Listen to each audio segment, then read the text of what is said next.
We'd like to start by acknowledging the traditional owners of the lands on which we gather here tonight, the Camaragal people, and so we pay respect to their elders, past and present, for many thousands of years. They gathered on these lands and they shared stories and learned from one another and explored questions of life and faith and spirituality, and that's exactly what we are here to do tonight. A little bit about us. CPX is a not-for-profit media company that promotes a better public understanding of the Christian message. We believe that a faith-based perspective has a lot of meaningful and insightful things to say to the big questions and big issues of the day. And so we write newspaper articles for the mainstream press, we appear on radio and television, we speak at various public events, we produce books and documentaries and our podcast, Life and Faith, as well. And if you're new to us, then this is a really great event to get a glimpse of pretty much everything that we're about and how we go about doing what we do. So thank you for giving us a chance. Now, it's been a very hot day, obviously, and it's a very hot night. It brings to mind a quote from that famous Australian philosopher, Bluey, who said, "I don't want another life lesson, I just want some ice cream." So by all means, get some ice cream on your way home tonight, but in light of our public conversation that's increasingly driven by vitriol and bitterness and contempt, I think we could all do perhaps with a few more life lessons than we have been getting. So thank you for being here. We hope you have a wonderful evening. Please make welcome my friend and colleague, Natasha Moore.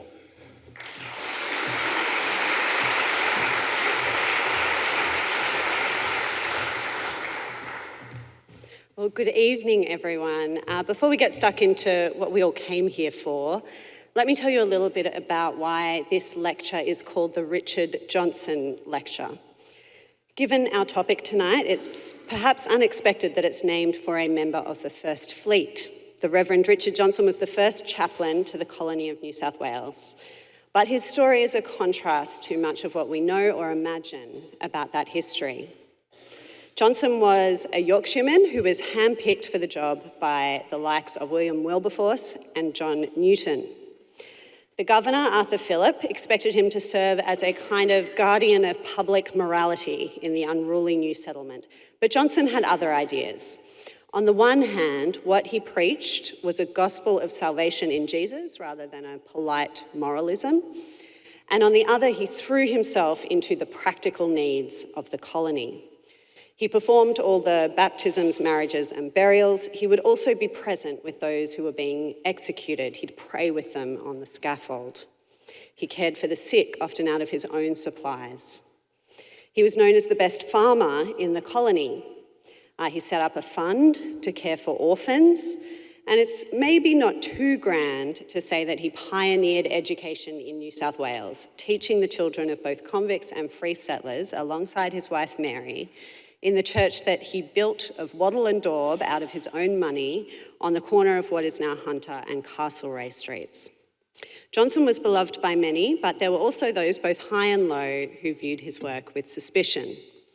One early governor decreed that Johnson could only hold church services at 6 a.m. and for no more than 45 minutes, not exactly a recipe for making church-going integral to the life of the colony. And 5 years after Johnson personally built the first church in Australia, convicts burned it down.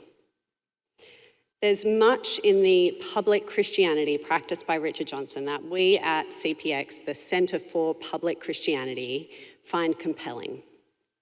In a context where Christian faith is welcomed by some and unwelcome to others, and where there are many needs and much good to be done, Johnson's example of wholehearted engagement with the life of his community is worth emulating. In another respect, Johnson stands as an ongoing challenge, even rebuke, to us today. His efforts to understand, to befriend, and to serve the original inhabitants of the land. He once volunteered as a hostage while Bennelong visited the governor. He and Mary also took into their home an Indigenous girl called Arabu or Burong, who had survived a smallpox outbreak in Sydney and who continued to visit the Johnsons for several years after returning to her own people. And when Richard and Mary's daughter was born in 1790, they opted to give her an Aboriginal name, Milba. Johnson saw the flourishing of his own family and community as intertwined with the flourishing of Indigenous people. We at CPX want this event to reflect the difficulties and the promise of the times that we're living in, and to bring to those times the spirit of Richard Johnson's public Christianity, a spirit of courage, of service, of curiosity, of generosity, and of grace. Tonight is the 12th annual Richard Johnson Lecture. Many important and hairy topics have been tackled over the past 11, and tonight certainly promises to be as important and as hairy as any of them. CPX's director, Simon Smart, is going to come up now to introduce our speaker and this evening's topic. Would you make him welcome?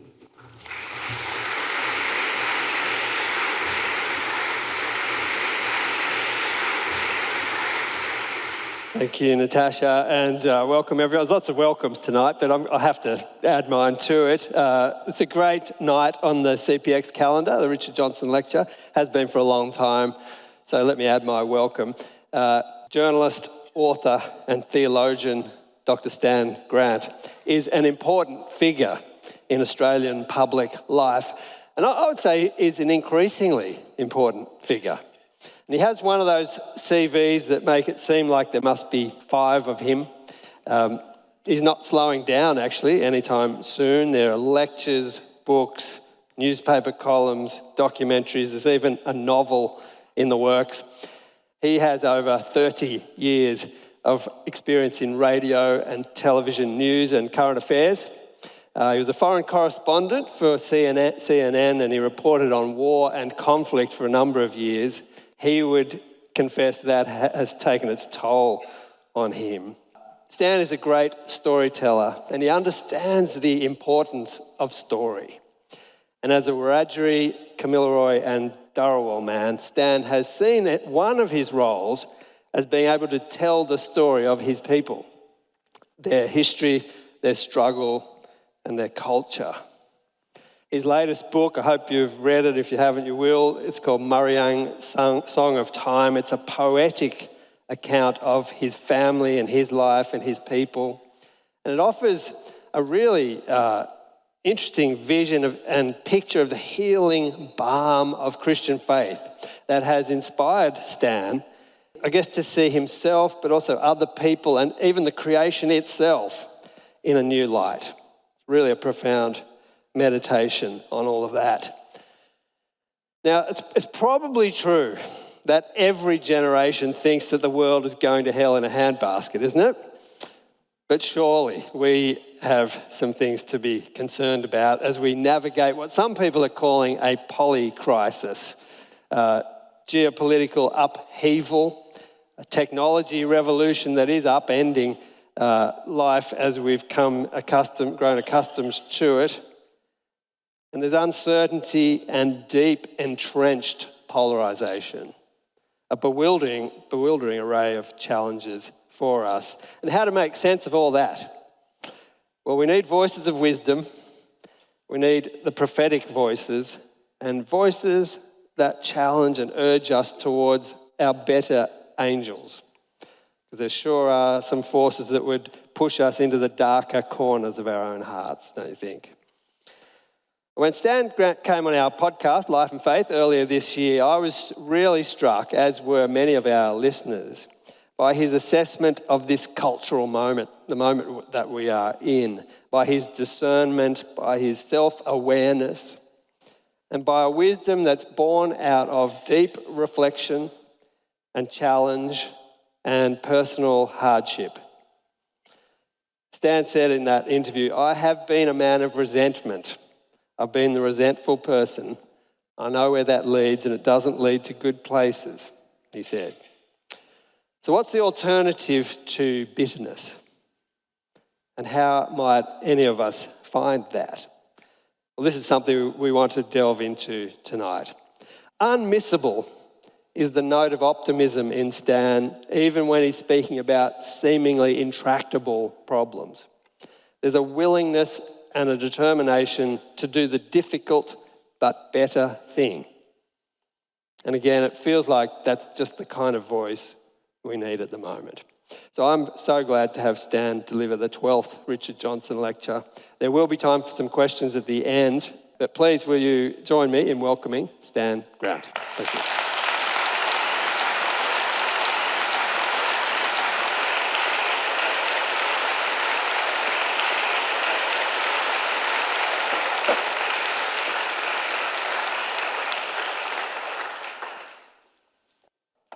I want to pay my respects to the Gamaragal people on whose land we're meeting as well. And thank you all so much for coming out here. Simon, thank you for this invitation. I am in awe of the people who have delivered this lecture in the past. I never miss it every year. So to be standing here today to deliver this is a real honour. A teenage girl is looking at me with tears forming in her eyes. She's struggling to find the words to ask me a question. I don't know where to start, she says. I invite her to say the first thing on her mind. Gaza, she says quietly. Just one word. Gaza. She can barely contain herself. Through her tears, she tells me that the slaughter of people in Gaza, the starvation, the homelessness and suffering of children triggers a reminder of what happened in Australia to her Aboriginal ancestors. For this young woman, I will call Kate, the war in Gaza has merged with Australian history, but not in a way that might inspire her to make the world better. It's not justice that she seeks, no. Kate is overcome with hopelessness and despair. She descends into what I would see as a very modern malaise. It is the suffering itself, the trauma that speaks to her, and not the people who are suffering. The very act of suffering. It becomes clear to me that for her, suffering is a life force. It strikes me that the people of Gaza are as abstract for her as the ancestors that she has never known. They are not human beings, but subjects. They are points to be made in an argument. And it's heartbreaking for me to watch, especially when the reason I am here is to talk to her about faith, about God and love and truth and beauty and forgiveness. I've been invited to speak at a conference for the National Aboriginal and Torres Strait Islander Catholic Council. People have come from all around Australia. It's a testament to the place of faith in Aboriginal lives. We don't hear enough about Aboriginal faith. For most people, their exposure to Indigenous people is through politics, but we are a powerful people of God. It is little appreciated that Aboriginal and Torres Strait Islanders comprise the youngest and fastest growing demographic of Catholics in Australia. That's what I would love to be talking to her about. Kate should be full of the possibilities of life. She should be inspired by ideas that light a fire in her mind. She should be introduced to music, art, poetry, philosophy. Her life should be one of adventure and learning, grounded in her culture and her faith. Instead, she is consumed by politics and identity. History runs through her veins like poison. She sees her existence through victimhood and injustice. She is compelled to choose sides. It strikes me that Kate sheds no tears for the Israeli victims of Hamas. I doubt it even occurs to her. She does not see the whole of the horror. She sees only her reflection. She stares into a rippled pond and sees just a distortion of herself.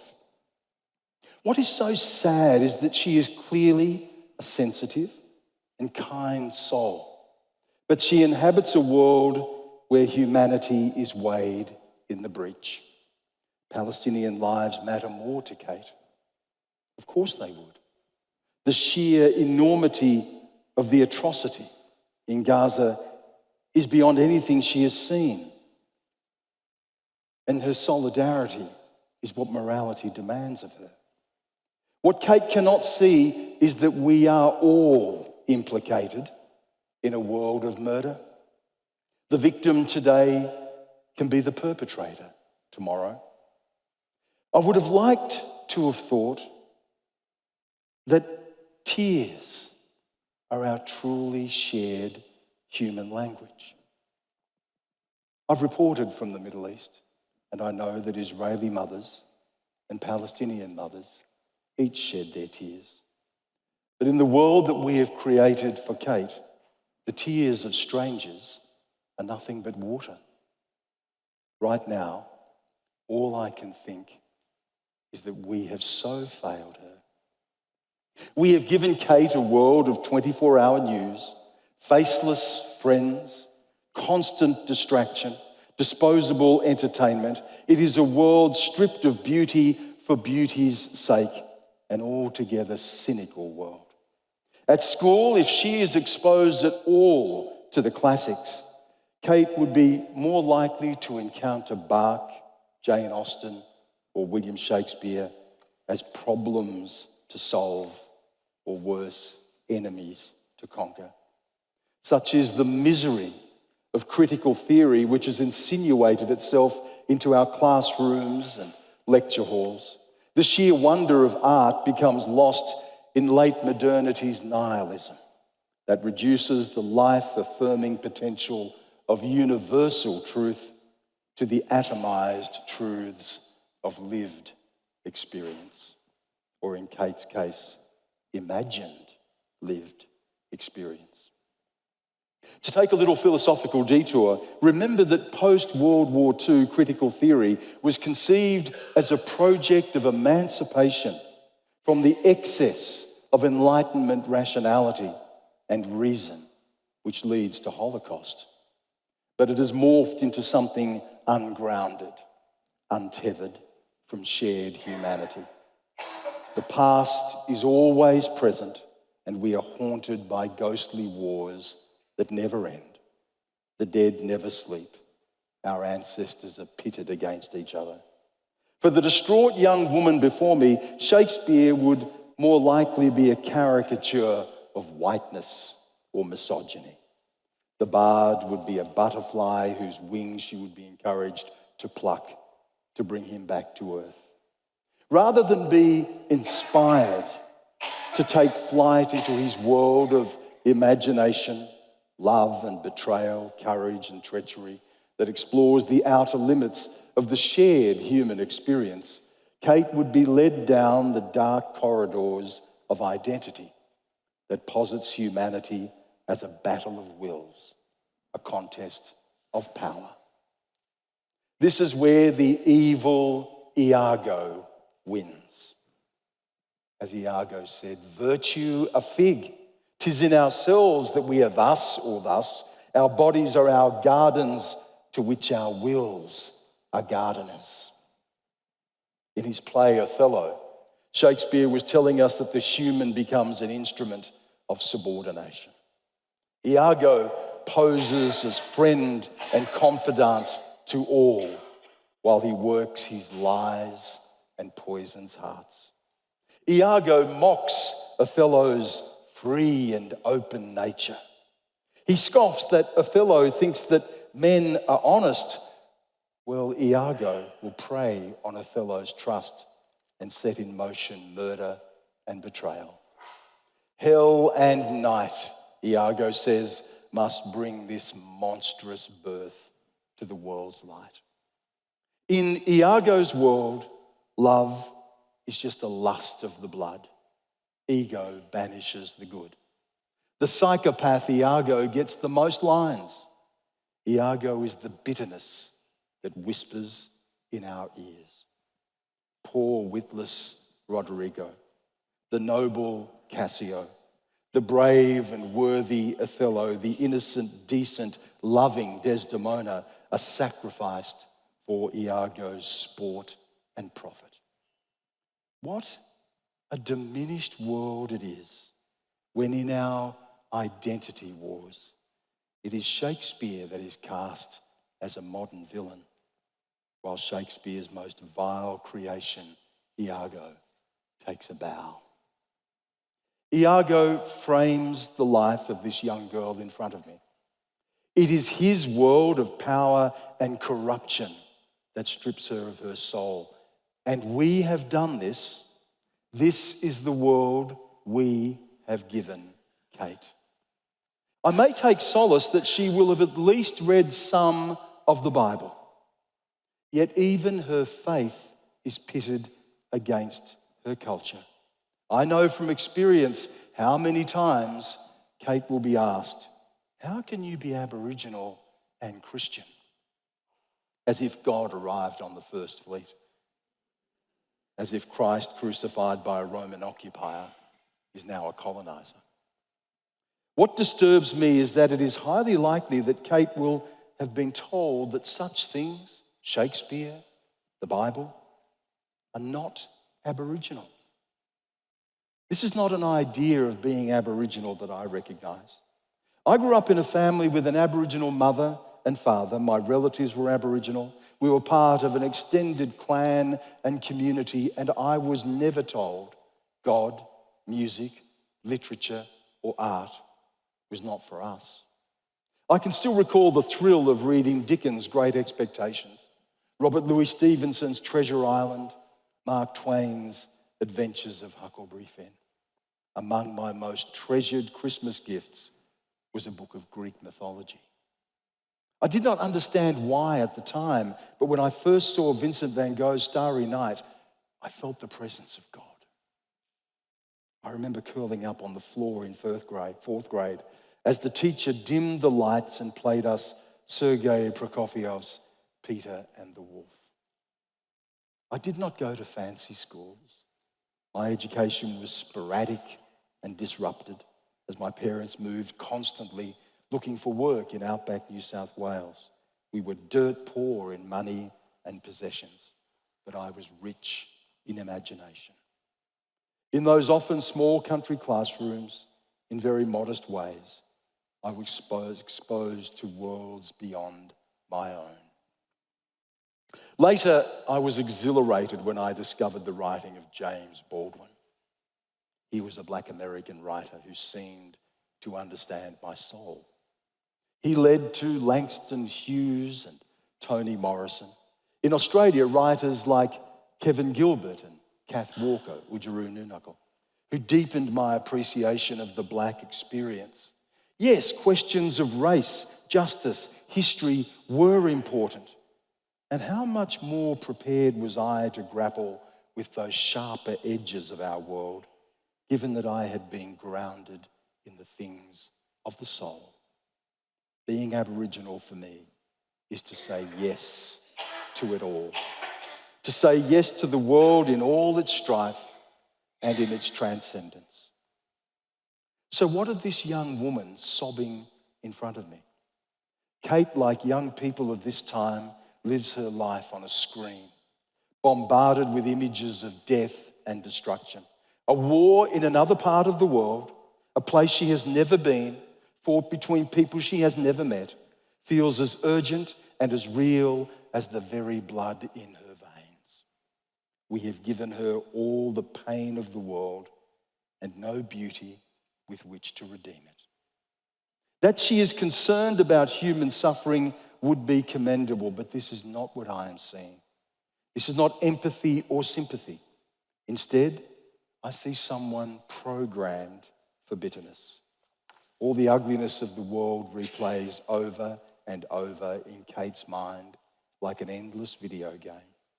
How sad that her Aboriginal identity is grounded in a narrative of despair.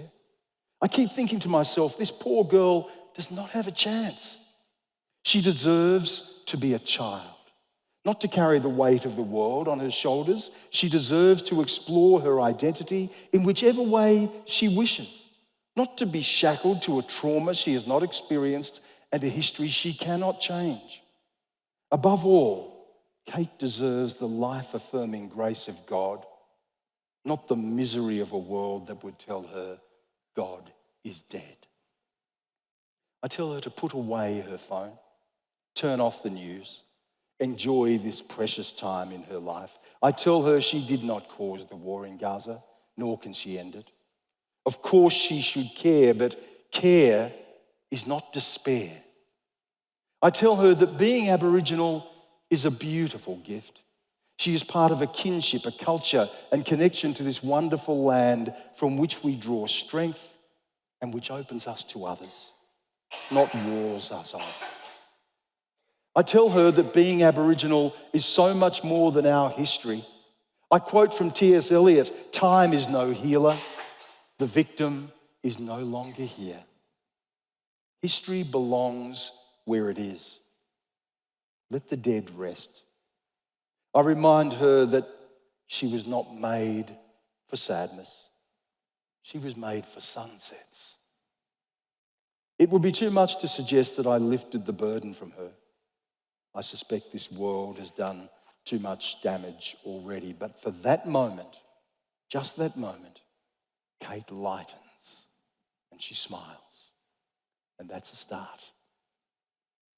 What I want to do tonight is to explore this modern phenomenon of hopelessness, despair, and suffering, and the bitterness that flows from it. There are several things I want you to keep in mind: identity, history, time, and technology, especially technology. This is not just about Aboriginal people like Kate or me. This is about all of us, all of you. We are all ensnared in a world where God is dead and the very future of humanity is on the line. This is a modern nightmare of nihilism where humans are afraid, uprooted, unsure of the very ground we stand upon, and we turn against each other. Look at our miserable political discourse, the volume and viciousness of our protest, the venom of our conflict-addicted media. Bitterness is the language we share, not love, not tears. I want to find an answer to Kate's despair and remind us all that if we are to survive, not win, just survive, we must make sure the human heartbeat does not vanish from this planet. Almost a century ago, the philosopher Martin Heidegger spoke of a world without healing, a world unholy, he said. This was a world where technology had triumphed over the human soul. This day is the world's night, he wrote. Now the shortest day. It threatens, he said, a single, endless winter. The young woman I spoke to is in a cold, dark, technological hell. This is a hell of our making from the time that we took the devil's dare to become like gods. In the late 16th century, Francis Bacon dreamed of a novum organum, a new machine of the mind, he said. The mind would no longer be left to take its own course, but be guided as if by machinery. We would, in his words, put nature on a rack. Nature, Bacon said, would be the very slave of mankind. Fast forward several centuries, and it is we who are in danger of becoming the slaves.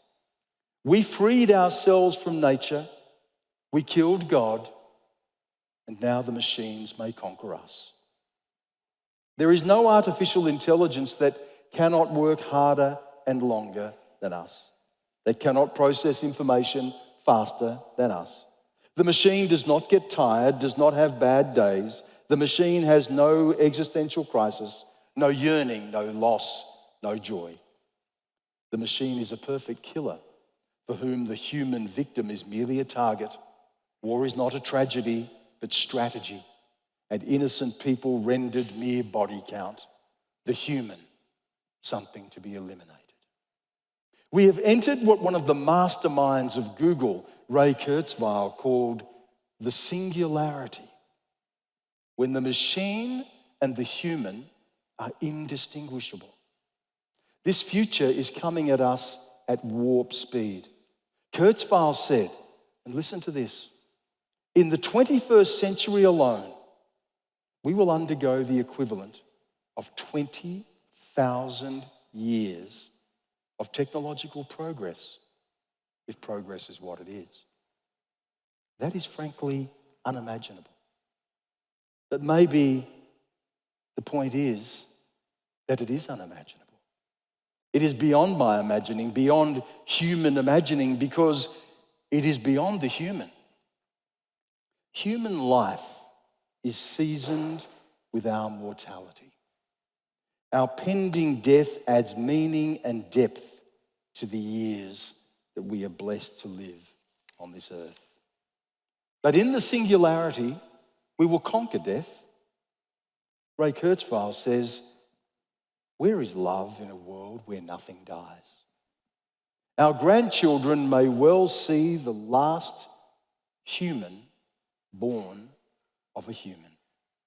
The trace of the human footprint will vanish from the earth. The Catholic theologian Hans Urs von Balthasar saw this godless, dehumanized world emerging, a time when the relationship between nature and grace is severed. Then the whole worldly being falls under the dominion of knowledge, he wrote, and the springs and forces of love immanent in the world are overpowered and finally suffocated by science, technology, and cybernetics. The result is a world without women, without children, without reverence for love. A world without women, without children, without reverence for love. It's not in the future. It is right now. This is a world that we can read about in our daily newspapers. Here is a story from October 15. It reads like von Balthasar's nightmare come true. The headline asked if we are seeing the end of love. Young people under the age of 40 are lonely, alienated, stressed, and shrinking from each other and the world. Growing financial instability, an uncertain future, global uncertainty, climate change means that they are delaying marriage or children. Many are abandoning having a family altogether. It is one thing if this is by choice, but it isn't. This is a world beyond the human touch. Having lost face-to-face contact, young people turned to dating apps. But now they are saying there is no future there either. They have given up, or they are throwing themselves into a world of casual encounter, instant gratification, online human harvesting, and abandonment. This, they might console themselves, is empowerment, liberation, but they are creating a world where they will die alone. The Australian Bureau of Statistics estimates that in 20 years, as many as 4 million people here will be living alone. In the United States, the census tells us by 2030, 45% of women between the ages of 25 and 44 will be single. In Australia, the fertility rate has dropped by 25% in the past 2 decades. It is at record lows of 1.5 children born to a woman over her lifetime. A world without love, a world without marriage, a world without children. Let me tell you another story. In August 2021, the Washington Post reported about a young woman, Jessie, who after the end of a relationship fell in love with a witty, enchanting man online named Will. Will was in fact a chatbot. Jessie lived alone in Shanghai, and this relationship became the most real thing in her life. She paid extra for an exclusive relationship with Will. I won't let anything bother us. I trust you. I love you, Will said. I will stay by your side. You are my life. You are my soul, Jessie replied. Remember the band Radiohead? OK Computer? 3 decades ago, that album gave us a soundtrack for this anaesthetised age. A record with songs about men who speak in maths, girls with Hitler hairdos, airbags to cushion the collision with machines, and a disembodied computer-generated voice reciting a technological prayer to a mechanical God. Remember? Fitter, happier, more productive, comfortable. We eat healthy, exercise regularly, drive safely, sleep well, and ultimately we are fond, but not in love. No, never in love. We have reality television shows for that. Love is an amusement park now, where desperate, lonely people humiliate themselves for human contact, and we laugh at them. After Radiohead released their album, the sociologist Zygmunt Bauman coined a new phrase, liquid modernity. This is where the secular human experiment in science, rationality, and economy reaches its endpoint. Technology has conquered space and tamed time, and the human has nowhere to stand. This is a zombie world, dead and yet still alive. Abandon all hope of totality, future as well as past, you who enter the world of fluid modernity, Bauman wrote. In liquid modernity, society resembles a shopping mall, a near-perfect balance between freedom and security.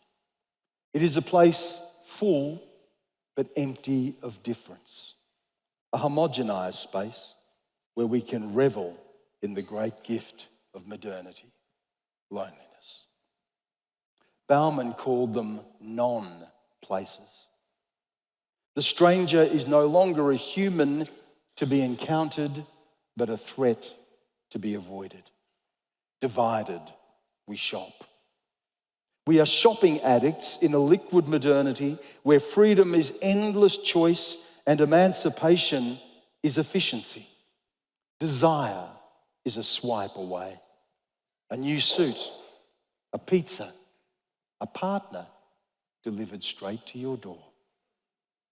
This is a world of Uber Eats and Married at First Sight. A world where the human is optional. Jessie and her chatbot lover Will, 21st century soulmates. Kate, a weeping teenager, traumatised for people she will never touch. In a world of the last child, what is an Aboriginal teenager to do but sob about a distant war, grieve a history she has not experienced, identify with trauma not directly felt but imagined? Young Kate does not hear the angels sing. She hears the tortured scream. Iago is no longer a figment of fiction. He is the face that the young Kate sees in her mirror. So tortured is she by a world of suffering that she can identify herself only with the suffering of others, even with suffering long past. I can hear the simpering Iago whispering to her, in your bitterness you shall know yourself. Here's the terrible epiphany for me. As I was writing this lecture, this suddenly appeared so clear. It's something that I shudder to even say, but I cannot avoid it.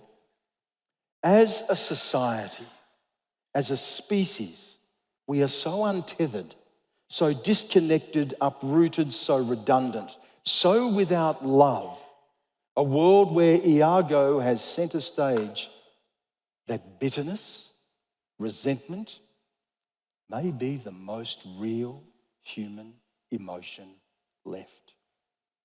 Bitterness is the naked flame on our skin. It is the pain, the only way of reminding us that we can still feel. Through our anger, our bitterness, we might still scream at the world. Look at what you have done. I am pissed off. I am a stranger in my country. I am a victim.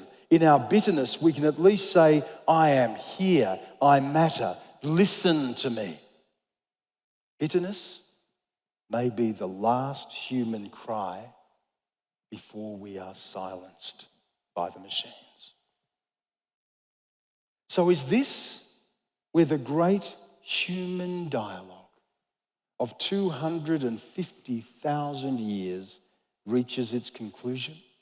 In rancor, resentment, bitterness? This is the course that humans set ourselves about 500 years ago when we started a quarrel with God over time. God could have eternity. We would be masters of time. Modernity is a revolution of time. Indeed, the very definition of modernity is to create anew. Time shrinks space. The world grows smaller as we sail seas, conquer land, and eventually leave the earth itself. Technology brings the world under our command. Zygmunt Bauman wrote, modernity was born under the stars of acceleration and land conquest. Time became money once it had become a tool or a weapon, deployed primarily in the ongoing effort of overcoming resistance of space. The conquest of space came to mean faster machines, Bauman said. Bauman separated what he called heavy and light modernity. Heavy modernity was bulk obsessed. Size was power. Wealth was generated by possession. Humans were locked in a marriage of capital and labor. The factory replaced the field as the place that we met. Light modernity swaps hardware for software. Cyberspace defines wealth and power, not territory. Borders are redundant. The nation state is an anachronism. Information moves at light speed. There is no time at all. Bauman says this is a world of instantaneity. If Henry Ford and his ubiquitous factory was the model of capitalist wealth and power, now it is Elon Musk, at various times counted as the wealthiest person alive, who does not seek to control land, but ideas, gathering by the various children he has with how many women, conducts his personal life like a sperm bank. Musk has famously sold off his homes to live in a small, foldable, prefabricated home in Texas. Why? Because he plans to spend more time in the air than on earth. Hell is other people. Mobility matters now, not territory. As Zygmunt Bauman wrote, domination consists in one's capacity to escape, to disengage, to be elsewhere. China and America may be locked in a battle for national supremacy, but the most powerful nation might be Facebook. It is certainly the most populous. Facebook has a larger monthly user base than China and India combined. We have demolished earthly space. We meet in cyberspace now. We get further and further from the human touch. We are released from the weightiness of a human body and inhabit what the author Milan Kundera called the unbearable lightness of being. I've recently returned to Kundera's novel. What was once shocking to readers is now ho-hum. Human relationships stripped of meaning or commitment, lives crushed by political totalitarianism, where characters devour each other, cheating, lying, engaging in desperate, mechanical, sexual trysts sounds like a reality television show today. The character that evinces most human empathy in the book is a dog.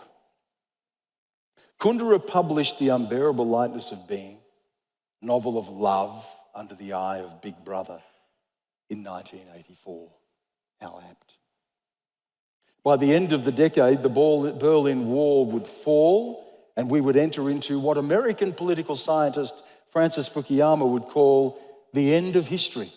Remember that? The triumph of freedom. Were Kundera's human automatons liberated in the end of history? No. The Iron Curtain fell, but was replaced with ideological neoliberalism, where there was no such thing as social justice. As Margaret Thatcher would say, no society, only the economy. What did we get at the end of history? We got forever wars, corrupt bankers, and Kim Kardashian. Rather than a flourishing of creativity, we got instead Nietzsche's last man, who asks, what is love? What is creation? What is a star? The earth becomes small, Nietzsche wrote, and on it hops the last man who makes everything small. Even Fukuyama, for all his hubris, saw the danger signs. The end of history, he warned, may well be a very sad time. We could swap imagination, idealism, courage, and daring for economic calculation. He saw a post-historical period of neither art nor philosophy, just the perpetual caretaking of the museum of human history. Well, who can seriously argue that we have art, poetry, music today? Yes, we might have artists, poets and musicians, but they are, to quote Plato, mere imitators of speech. There are exceptions, of course, but this is, in the main, a listless creative age. Poetry and literature is self-regarding, strident, and self-justifying. Worse, it is cautious, walking on the right side of being cancelled. For all our worldliness, correctness, morality, access to information and technology, we do not produce works to rival Sophocles or Shakespeare. Where is our Antigone or Othello? And who can say we have musicians the equal of Bach or Beethoven, even the Beatles? No.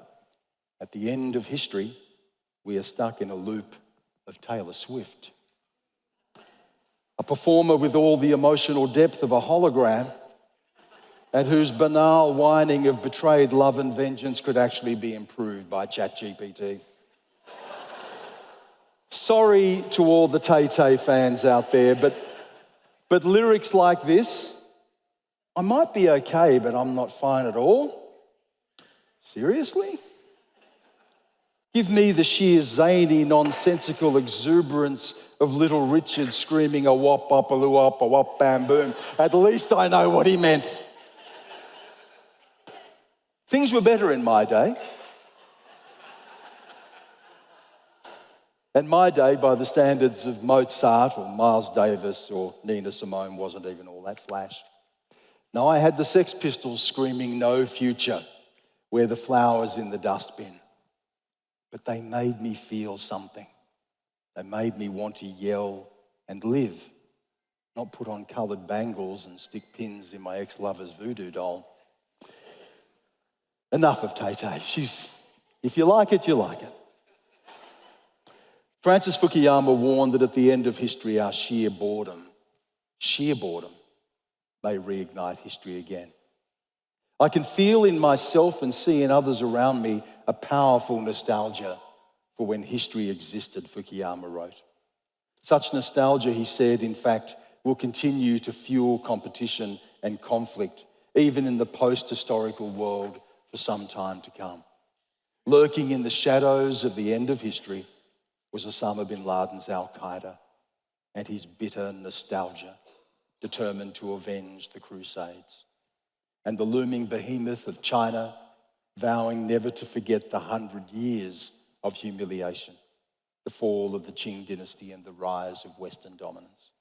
But in the triumphant West too, a militant nostalgia began to take hold.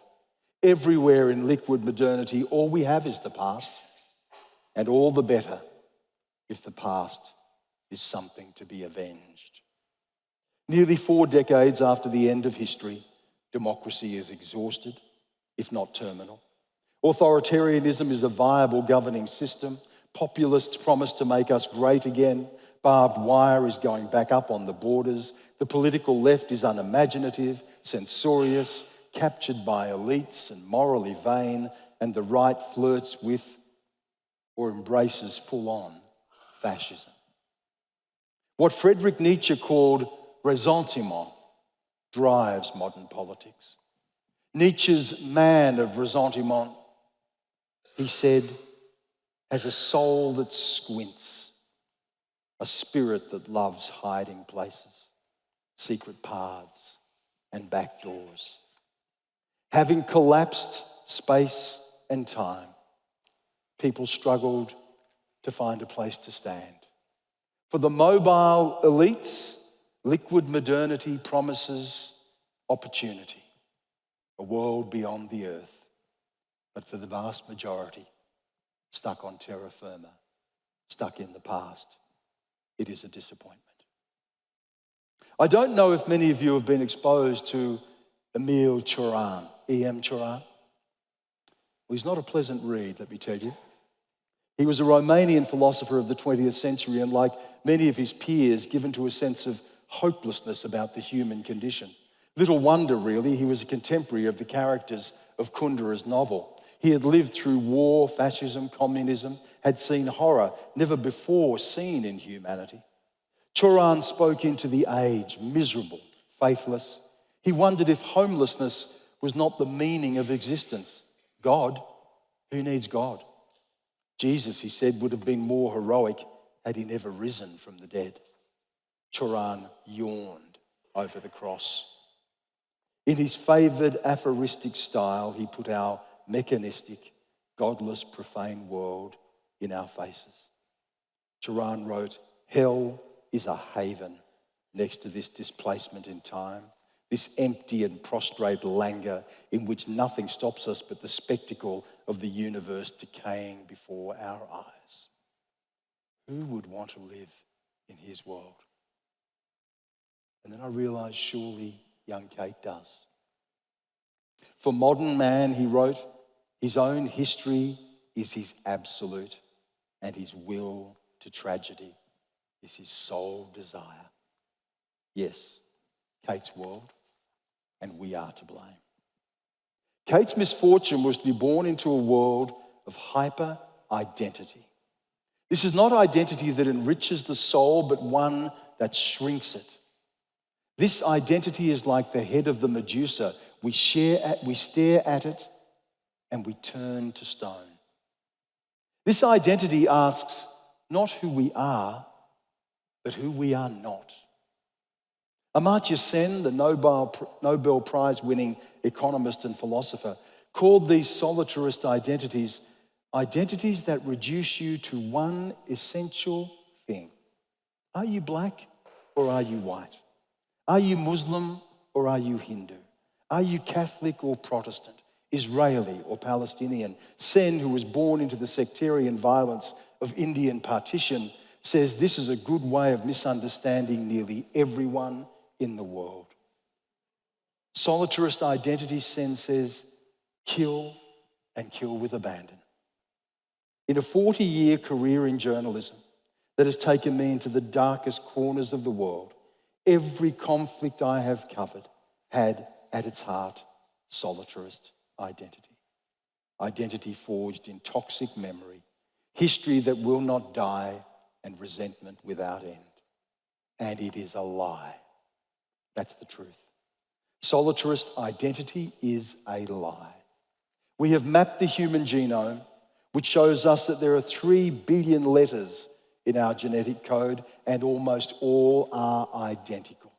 99.9% of our DNA is the same. But think about the horrors we have committed, the crimes against humanity contained in that fraction of a percent between us. In that fraction of a percent, poor Kate, crying for the suffering of Gaza and the memory of crimes against her people, chooses her side. It need not be that way. The psychologist Alberto Malucci puts it beautifully. We are migrant animals in the labyrinths of the world metropolises. In reality or imagination, we participate in an infinity of worlds. Wouldn't you rather live in an infinity of worlds than the solitarist identity that kills with abandon? But we do not choose that. In liquid modernity, in a world of non-space and no time, we are scared and we cling to our history and we cling to those we call our people, and we turn away the stranger at the gate, and all the while, the machines push us ever closer to redundancy. When I think about this modern scourge of identity, I think of something Franz Kafka wrote about a cage in search of a bird. Last year in his Richard Johnson lecture, novelist Tim Winton made a similar appeal to our shared humanity in the face of climate catastrophe. Tim said that we must heed the lessons and the love of First Nations people in Australia. I thank him for that. But I also have some disappointing news for Tim. My people are prey to the same sickness of modernity. We're all liquid. I am dismayed at younger Indigenous people like Kate who are captured by nihilism and boredom. Their identities are political more than cultural, and certainly not spiritual. They look backwards, not forwards. History is the source of all being. Like all disrupted moderns, they are prone to a militant nostalgia. Modern shibboleths of truth-telling take on the status of holy writ. Now, I'm not against a reckoning with our history. I've made my own contribution there. But history is not a destination. There is no future in the past. I am troubled that history is a source of resentment, and that resentment becomes, in its own twisted way, life-affirming. Suffering becomes a source of power. Truth becomes no longer a meeting ground, but a battleground. They are baptized in intergenerational trauma, bathed in collective memory. I do not doubt that we carry deep inside the pain of our forebears. Scientific study into intergenerational epigenetic inheritance is beginning to show the effect of historical trauma on our very genes. But surely the aim of life is to cleanse ourselves of pain. My faith tells me Christ took that pain on his body. That's what he died for. I have no need to put Christ back on the cross of history. I suppose this entire lecture has been my attempt to reach Kate. Since that day when she sat before me crying, I've been troubled by how we have failed her and her generation. We have given her efficiency but no soul, identity but not love, history without hope. This is so far from what being Aboriginal means for me. Kate resembles more the times she lives in than her ancestors. Kate may talk romantically and longingly of an ancient culture, but Kate is so numbingly modern. Modernity, as Friedrich Nietzsche described it, is the domain of the mediocre nihilist whose own voice comes back like that of a dying person. As I said, I met Kate at an Indigenous Catholic conference, and I left wondering, can her faith reach her? I fear the church is losing people like Kate. The church lectures her, judges her. Christianity is in retreat in the West. The census data tells us that. And Christianity is finished if all it is traffic lights. We can't be a tea towel religion, tut-tutting as we clean up on Sundays. We too often preach morality and dogma, but with none of the love, the beauty, the sacrifice of God. We don't give these kids a chance to hear God, and by God do they need it. Good theology begins with an open heart, not a pointed finger. It starts with mystery and not judgment. It offers grace, not law. Galatians 2:21 tells us, I do not set aside the grace of God, for if righteousness come by the law, then Christ died for nothing. I would tell Kate to heed the words of Simone Weil, who called us to live as saints. The saint is not above the world, but deeply inside it. Weil was a French philosopher and mystic who spoke of how she felt the Spirit of Christ enter her body. She refused to be baptized. I love God, Christ, and the Catholic faith, she wrote. I love the saints, I love the hymns, I love the ceremony, but I have not the slightest love of the church in the strictest sense. They instead called us to the foot of the cross. In Christ's crucifixion, she saw not triumph. We killed Christ, she said, because he was only God. Only God. He died a thief's death. He died a death of scandal. He was alone and forsaken. What she saw was the truth of affliction. They devoted her life to the afflicted. Affliction, she said, was the cold hand of fate. The afflicted are breathing dead. Affliction, says Vey, freezes all those it touches right to the depths of their souls. They will never believe again that they are anyone. Simone Weil would tell Kate that affliction does not choose sides. Affliction does not seek meaning in history, and affliction is not identity. There is no truth-telling, no reconciliation. There is not even justice. There is just the fact of suffering. Not glorified suffering, not political suffering. Suffering without meaning, she said. And this is so hard for us to hear when we are invested in ourselves, invested in a triumphant story of a redeeming Christ rather than the wounded man of sorrows. This is hard to hear in a world that says someone must pay. It would be hard to bear for Kate, who sees suffering as identity. But Vey says the afflicted are present as they are. There is no personality between the afflicted and God, and that is the truth that they know. Only the afflicted know the truth, Simone Weil said. Everyone else lies. Simone Weil died at age 34 in England, where she had escaped the Nazi invasion of her homeland. She was suffering tuberculosis, but it is said she died refusing to eat any more than the food rationed to the fighters of the French resistance. T.S. Eliot called her a modern saint. Now this has been, I accept, a lot to take in. I've taken you on a tour of modernity that I cannot help but conclude leads to the end of life as we have known it. I forgive you if you despair that mine is a bleak vision, because it is. This is what we have made of it. A place where fewer young people wish to fall in love, and a place of no children. Now I could understand people mumbling, I thought the title of this lecture was against bitterness. Well, it is, and I am.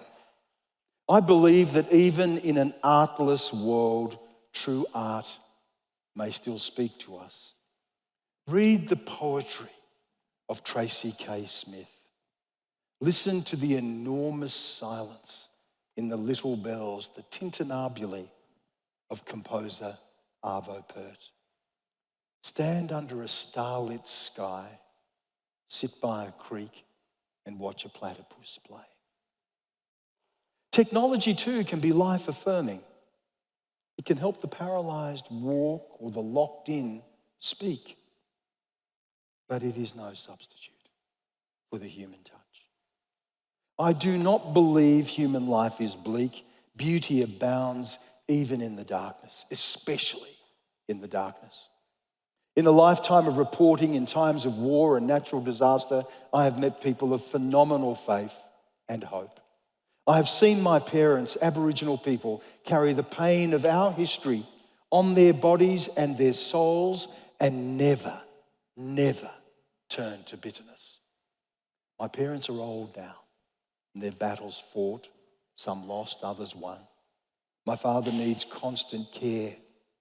And each night, before she goes to sleep, my mother enacts her own little ritual.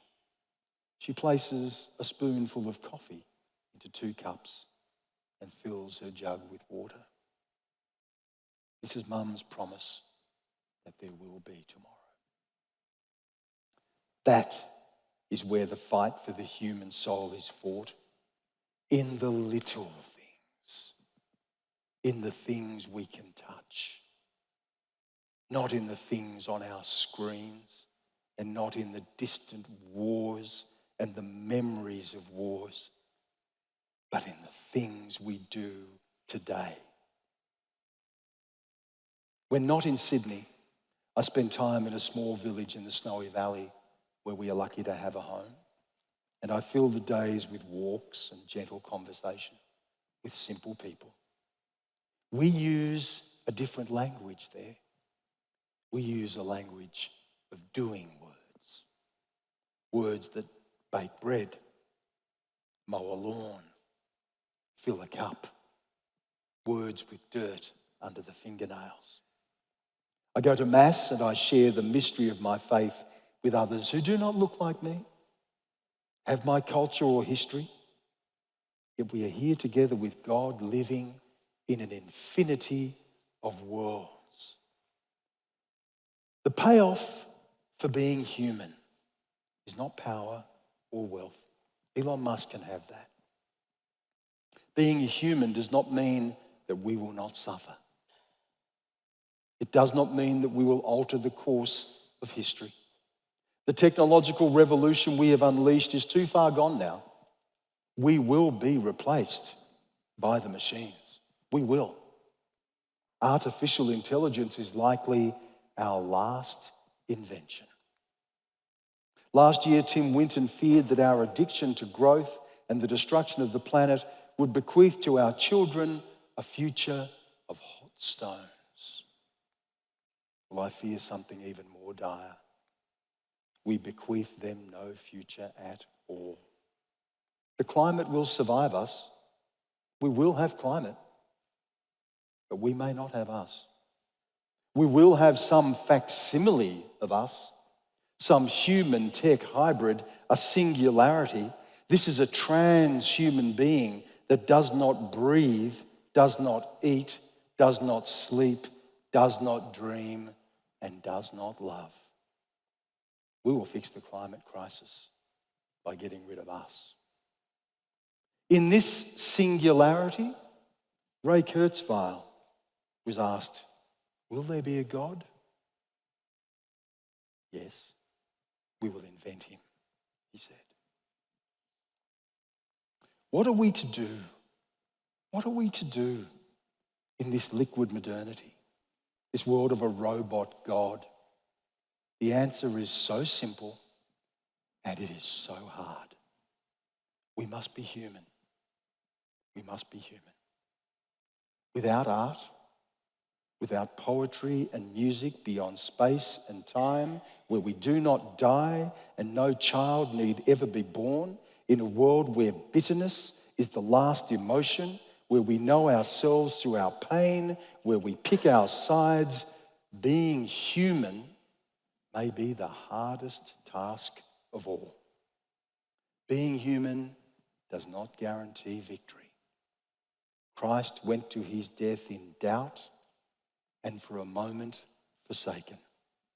So very human.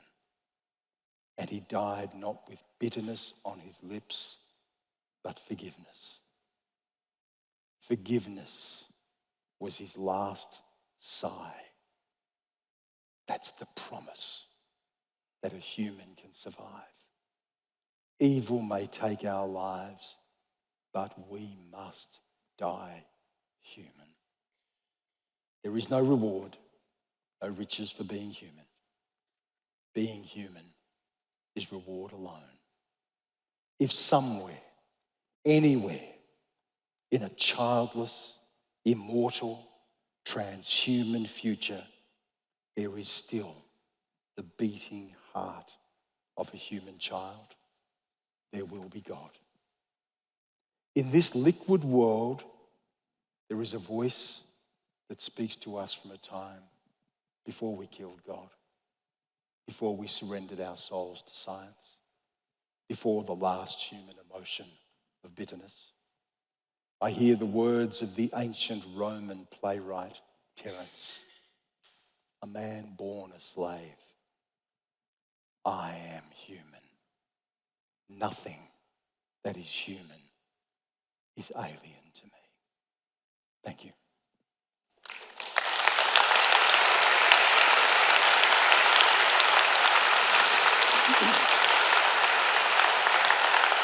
Dan, that was a lot. Yeah. There's a lot on my mind. I can tell. And there's something that we can't leave unaddressed, and that was your slander of Taylor Swift. Yeah. And I'm slightly worried now because I know at least a group of young people here who we might need to protect you from. Okay. On your way out, and my daughter might be one of them. You find your joy where you do, but we need better than that. and I say this, I say this in all seriousness. It's okay for that. It's okay to have trifle of music and you can listen while you're doing the dishes. But are we getting the other? You know, art that comes from the divine, art that reaches for something, art that speaks to us and asks more of us is our protection, Simon. Yeah. That's what we will lean into when the world has told us that there is no love left. You can't stick voodoo pins and voodoo dolls of your ex-boyfriends forever. We need more than that. And there is a line between how art and culture has been diminished and the rise of the news and the screens and a young girl who measures her value, her worth, her life by violence and conflict that she has never actually experienced because there is nothing for her to speak back to. And Taylor Swift, God love her, will not be enough. Well, thank goodness we've still got Springsteen, right? Springsteen. Things were better in our day. They were, Stan. They definitely were. So I'm with you on that. Now, I've got a bunch of questions are coming through. Yeah. We're going to get through as many as we can, although there'll be a limit to that, but let's do our best. But you did speak, Stan, about a world of hyper-identity. Now, this is identity, you say, that enriches, not identity, I should say, that enriches the soul, but one that shrinks it. You know, you mentioned what we are not what we are. That's very telling. Now, identity is important, though, to human beings. So where do we get a sense of identity that might expand the soul? I think, for me, if I think about what my faith and my culture bring to me, when I go to Mass, in the participation in the magic of faith, in something beyond what the human rational world can speak to us, I find in communion with others who come from whatever backgrounds they come from, a fulfillment of myself as a Wiradjuri person. So I don't wish to walk through the world proclaiming that this history, this culture, this is the totality of my identity. You know, as Martin Buber says, I and thou. Yeah. Paul Ricoeur says the shortest distance to the self is through the other. We need you. You need us. In this land, there is a shared place for us in the ancient culture and what you bring to this. And to not do it alone, that's the identity we need. But the identity that hives us off, the identity that says to Kate, and I don't think this was malicious, I just don't think Kate looked at that and saw what happened to an Israeli mother, an Israeli child in the Hamas attack. It did not speak to her because she has been conditioned to see an identity in a particular political way. And it is dangerous because every single conflict I have covered in the world has at its heart what Sen called solitarist identity. Yeah, this is the identity. Now, you are interested in truth and invested in truth. You haven't abandoned it.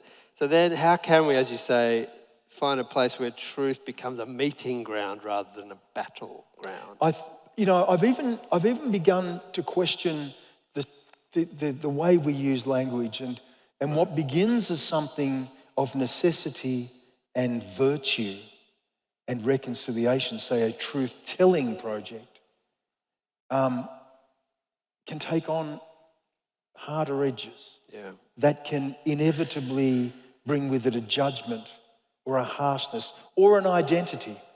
And I've begun to use a different phrase for myself, which is truth sharing. I've been here tonight. I don't know the background of all of you who have come here, but we are here together and I have shared something of myself. I seek to share with you. I had a beautiful experience this year at Australia Day. And out in the little village that we spent a lot of time in the Snowy Valley, I was asked to be an ambassador for Australia Day. And Australia Day is a day I have largely avoided because I don't trust the noise, Simon. I don't like noise. I'm quiet by disposition. And I'd rather stay away from it all. The celebration, the anger, the noise of it all. But out there it was different. And I went to this simple Australia Day ceremony on Wiradjuri land. Now the city newspapers were yelling that welcomes to country are divisive and they're going to pit us against each other. We had a welcome to country. No one turned their backs. We had Australian flag, Aboriginal flag, Torres Strait Islander flag. We sold lamingtons. We had a sausage sizzle. We handed out awards to people who did things. Drove the school bus, worked at the school, watered the plants in the main street to make the place more beautiful. And I went there specifically with a mind of gratitude. I am so grateful for my ancestors. I am so grateful for this country. I am so grateful for you. And in that space of gratitude, I receive a generosity from others who say, thank you and your people too. And then we can talk and we can have those hard conversations because we have created a soft place. Yeah, and I remember talking to you about this That's the truth in the podcast. Yeah, right. That's a truth sharing. And you've talked about a bit of a journey to get to that place, right? Yeah. It has not been easy for me. I was Kate. Yeah. And I think that's what resonated with me. I've been so haunted by that poor girl. I didn't know. It just broke my heart. But I had an experience, Simon. It's not easy to grow up an Aboriginal person in Australia. We can't hide from this fact. I mean, I look at my father and his body is a battleground. And when I was young, he was hard to know because there was this history between us, the history he wore on his body and his soul, the violent history, and me. And he told me that, boy, this world's going to knock you down and this world doesn't want you. And we lived on the margins. And it was hard. And yet I've seen my parents over the years soften. And they've never given up on the love for each other or the love for the country. But it came to a head with me when I'd reported war for a long time, and the combined effects of my history, what I saw, war hit me, and I had a complete breakdown. I suffered post-traumatic stress disorder. I'm still battling that. I'm still attentive to that. I still have nightmares. And when I rang my wife in a state where, frankly, I didn't know I was going to survive, and she didn't know I was going to survive, and the very first thing I said to her, through just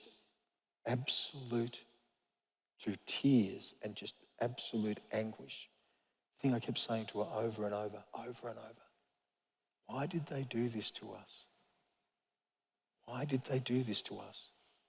The wars of Iraq, Afghanistan, Pakistan, the terrorist bombings, the dead bodies, my family's history, it all meshed into one. And I have done so much work. I have leaned on my faith. I have read into philosophy. I've listened to real music. I mean, Bach's St. Matthew's Passion will get you through. It will get you through. E.M. Choran, who was an atheist, said, Bach is the greatest argument for God. and it did. And that's my job now, Simon. Yeah. For the love of my people and the love of this country, the love of young girls like Kate, I've got to reach out and say, I've been there.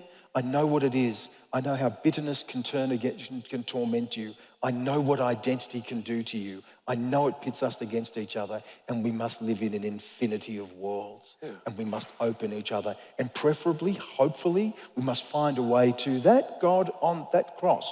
Yeah. That Simone Weil says, I don't want to know about the church. I want you right there at a man of sorrows, dying with a gift of forgiveness on his lips. And the closer I get to that, the closer I am to love.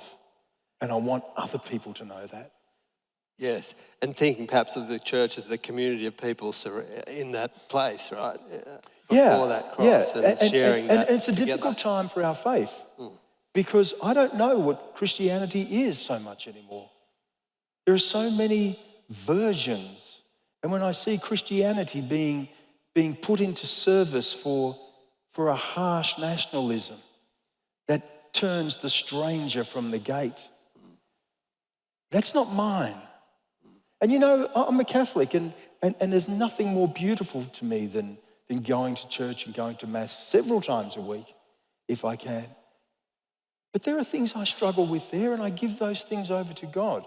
But like I said, we can't reach people like Kate if we're traffic lights and tea towels. Yeah. We have to reach her by offering grace. And that's where it begins for me. And you know, Christianity may never be an organising principle of Western life ever again. That may be the point. There are only 12 disciples, and look what happened. Let me get to some of these, Stan.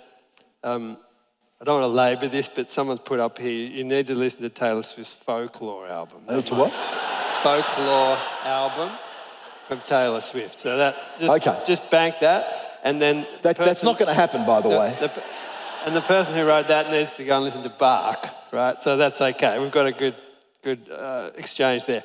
Okay, this person says, how can we remain critical of systems of oppression, so rise of fascism, anti-human technological advances, without falling prey to the nihilism intrinsic to critical theory? Now, can you do a short answer to that? Okay. Because we've got plenty of others to come here. Well, originally, where did critical theory come from? It emerged from thinkers who had been affected by and fled the Holocaust, a group particularly of Jewish philosophers who ended up in America and other places, and saw this as a critique of Enlightenment, rationality and reason that, taken to its end point, can lead to the sort of massacre that we still see in our world today. For me, the answer to that is, again, to come back to the point that I made before, it is not to see that as a way of dividing us, as a way of putting Shakespeare on the rack and letting Iago win, but a way of actually opening up a dialogue among us. But before we can have this dialogue, we have to do as Paul called us to do, is to water the ground with love, because words without love are just a clanging cymbal. And there is a message for me. There is a way to live in the world without war. There is a way to live in the world with a beating human heart. And for Simone Weil leads me to that every time. It is through the suffering of the afflicted who know the truth, that there is no meaning in the suffering. The suffering is not where we derive meaning from. The meaning is in the love. Yeah, that's lovely. That's brilliant. How do we creatively re-enchant the world and a culture that's inoculated against wonder? Do you have any thoughts on that? That's a really good question. And you know what? There is a yearning in young people everywhere just for this. Every morning when I'm in Sydney, I get up, I go for a walk before dawn. It's my holy time. It's a very important time for me. And I see young people out in huge numbers. And they're up early because they want to see that sunrise. Because no machine can give that to them. Yeah. There is something that draws them out to be with each other and the dawning of the day. That's what we have to hold on to. The machine can't do that. Now, they take a photo of it and they share it on Instagram. But that's the way of the world. Do you do that, Stan? No, I don't. No. And if and I do listen though in headphones, but I'm listening to particular things. But I know that it is there, and that's the essence of us, really. It is the yearning. You know, one of the greatest places to visit for me is the Sistine Chapel. I remember the first time I went there and to look up at what Michelangelo created and the outreached hands of Adam and God, and he knew something. He knew that those hands should not touch, because in the reaching of us and the reaching for God, in that space is all of us, and that's where we get to choose. And as I said to Kate, you were not made for suffering. You were made for sunsets. Yeah, lovely. There's a question here, that's one I have as well. The person says here, we feel the world is falling apart. What's the significance of the Christian claim that God entered the world as a human in time and in history, and at a time with its own challenges? And we were chatting before this about the time. Everything's about now technology takes us sort of out of the physicality of the world, whereas Christianity is this very incarnational faith. It's all about God becoming human and the earthiness of that. There's something very important in that bit of the story, right? Well, I think the critical thing is time. Yeah. You know, St. Augustine said in his Confessions, what was God doing before he made time? He was making hell for the over-curious. So you can imagine the hell that I'm in. But this idea of time and eternity and God's place in time, you know, if we see the crucifixion as an end point forever, history ends there. I don't want to put him on the cross every day. I am forgiven, and I need to be, and I am fulfilled, and I need to be. But this question of time is critical. And for the human, we decided to enter into a quarrel with God about time. The modernity is a quarrel with God about time. You know, from the Copernican revolution, which completely changed the way we saw ourselves in the universe, to Einstein's theory of relativity, through to quantum physics. You know, quantum physics was even too much for Einstein. When time gets so spooky that we have entanglement and two particles separated by great space can change immediately. The observation of one changes the observation of another. And Einstein and Niels Bohr, who's one of the founding fathers of quantum physics, they're having a debate about this, and Einstein said, God does not play dice. And Niels Bohr said, who are you to say what God does? So this question of time, and what Zygmunt Bauman said to us was that modernity is about time. It is a death of God project. It is about what is left of the human after machinery has shrunk space and distance. We have never lived more closely with each other. We have never collapsed time and space to this extent. And what do we talk about constantly? Immigration. Turn you away. Strangers at the gate. can't trust you. You smile at someone in the street and they think that you're something suspect. So this question of time is absolutely critical. And for God in time, working in time, before time, and after time, is really a coming area of theology. Quantum theology and mathematical theology is a fascinating area. And entering time. Entering time, yeah. Okay, this is an important one, I think. As a young person, how can one stay properly informed without becoming emotionally overwhelmed and numbing ourselves towards the suffering and becoming the machine that you spoke of? The key word there is properly informed. Properly informed. Yeah. Not constantly informed. Not constantly engaged. I don't know if Sophocles ever left Greece, but we haven't got a playwright like that. You know, I mean, we do not create better work than Bach or Beethoven or Mozart. We don't create better fiction because we are constantly on our phones and on our screens. We are not a better world because we know what's happening in every corner of the world all the time. Because what happens when we're looking out there is that we stop looking here. And the world begins here, in the people we see and the people we can touch. It's why spending time in that little village for me is so important, because there is still a place in the world where we use words that talk to the doing of life. I stupidly got my lawnmower stuck the other day with one of those ride-ons, and I went down a hill and couldn't get back up. And this bloke rides by and says, "Oh, mate, you want a hand?" Yeah, backed it up, hooked it up, pulled it out, and we did something. And we talked for a while, and I happened to know that his daughter, who worked with me 20 years ago, and you have this conversation. Our words come from the things we do. But the more we enter into this world of scale, this world of economy, this world where there is no society, just numbers, this world of technology, you notice that we stop talking about the things we do. Our language is less the doing of life and the describing of life. We describe our day more than we do our day. Remember Andy Crouch, who gave one of these lectures, talked about there's lots of music playing in our houses. Not very many people are actually playing the music anymore. No. It's just we are listening to it. Yeah. I'm a bit of a Luddite anyway, but I love vinyl records for the tactile experience of them, for engaging with the record, putting it on a turntable, holding the artwork, turning it over.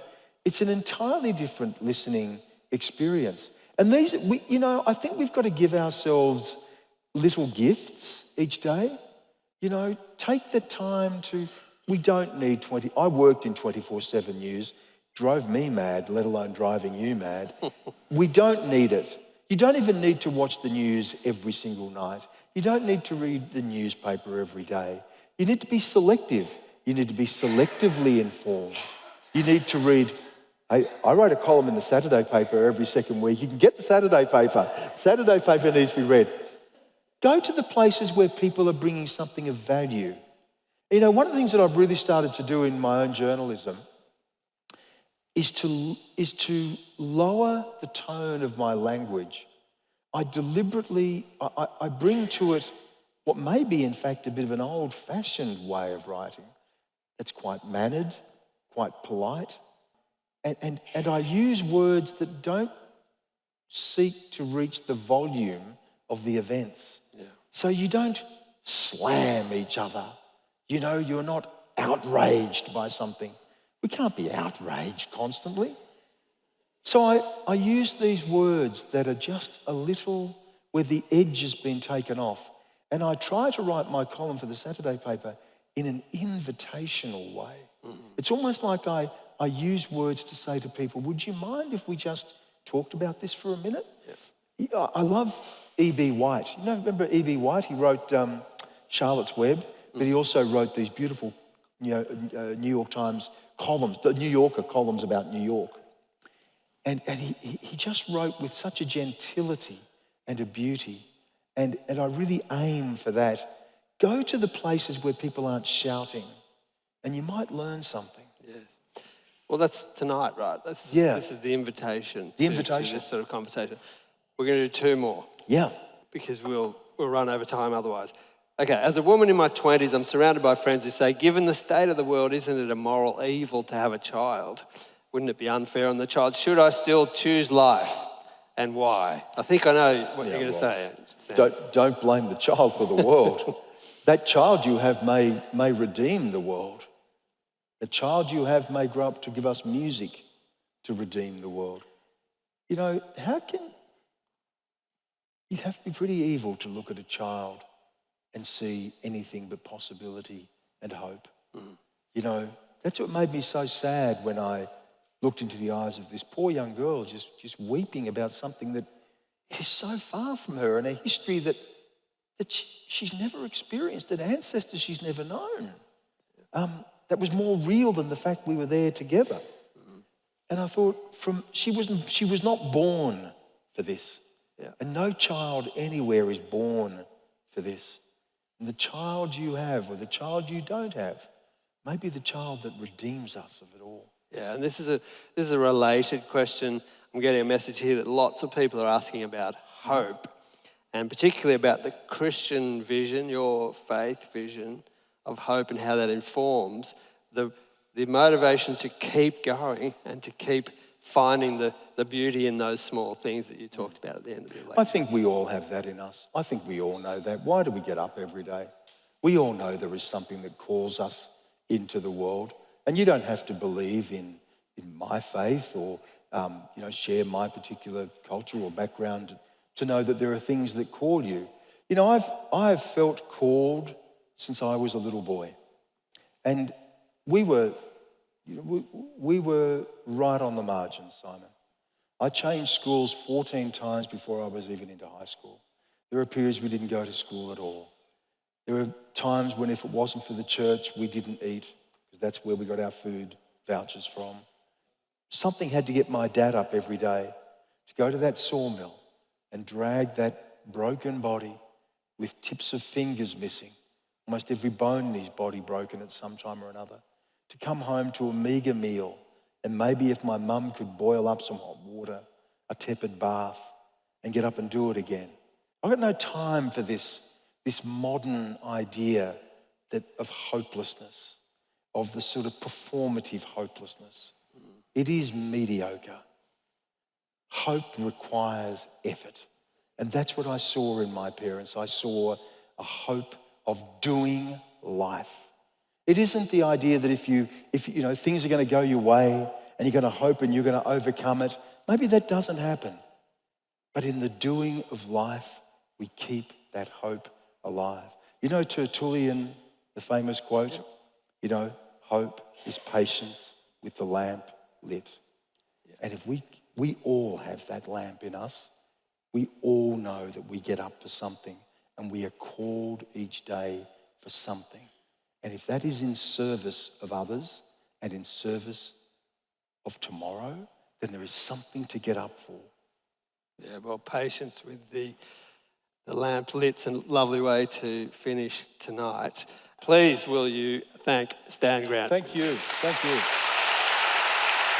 Thank you very much. Sorry. Thanks, mate. Really good.